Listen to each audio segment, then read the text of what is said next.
শাপলা এবং শাহবাগ এটা বিতর্ক চলছে, এটা নিয়ে আপনার কাছে মন্তব্য জানতে চাই।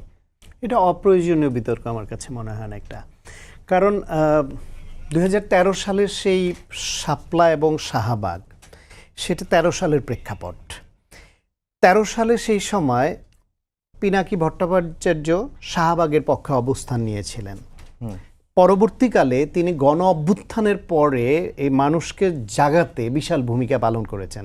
এখন তাকে কি আপনি শাহবাগী বলে ওই কাতারে ফেলে তাকে অবাঞ্ছিত ঘোষণা করবেন? সিপিবির ছাত্র সংগঠন, ছাত্র ইউনিয়ন, ছাত্র ফেডারেশন, আপনার গণসংহতি, এদের তারা শাহবাগী আন্দোলনের সময় গণজাগরণ মঞ্চে তখন যুদ্ধাপরাধের বিচারের প্রশ্নে তারা দাবিতে সোচ্চার ছিলেন। কিন্তু পরবর্তীকালে তারা ফ্যাসিবাদ বিরোধী আন্দোলনে দীর্ঘদিন কিন্তু সামিল ছিলেন।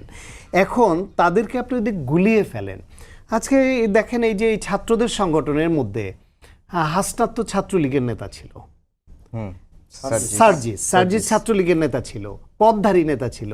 এখন সে তো আবার এই যে এখানে ছাত্র গণ অভ্যুত্থানের নেতৃত্ব দিয়েছে, এখন সে রাজনৈতিক দলের নেতৃত্ব দিচ্ছে। তা আপনি কি শুধু ওই পরিচয়ের জন্য ওই গণ্ডীভূত করে ফেললে তার বিরুদ্ধে মিছিল নামাবেন? আপনাকে এই দুইটা গুলিয়ে ফেলে এখন যে সংকট যারা তৈরি করছে এটাও ঠিক হচ্ছে না।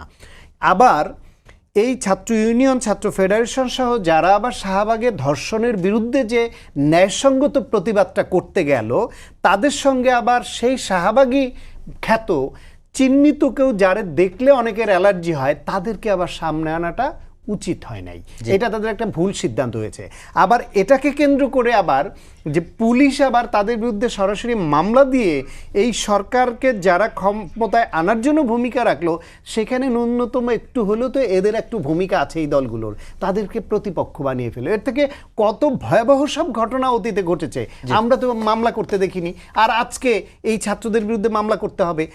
এটাকে কেন্দ্র করে আবার বিভিন্ন দলের মধ্যে যে একে অপরের প্রতি বিভেদ সৃষ্টি হচ্ছে, বিবৃতি, পাল্টা বিবৃতি, এইসব হচ্ছে, এটাও কাঙ্ক্ষিত না। আমরা চাই গণ অভ্যুত্থান পরবর্তী বাংলাদেশে গণ অভ্যুত্থানের পক্ষের সকল রাজনৈতিক দলগুলোর মধ্যে ঐক্য কীভাবে সুদৃঢ় হোক সেই দিকে হাঁটতে, বিভেদের দিকে না।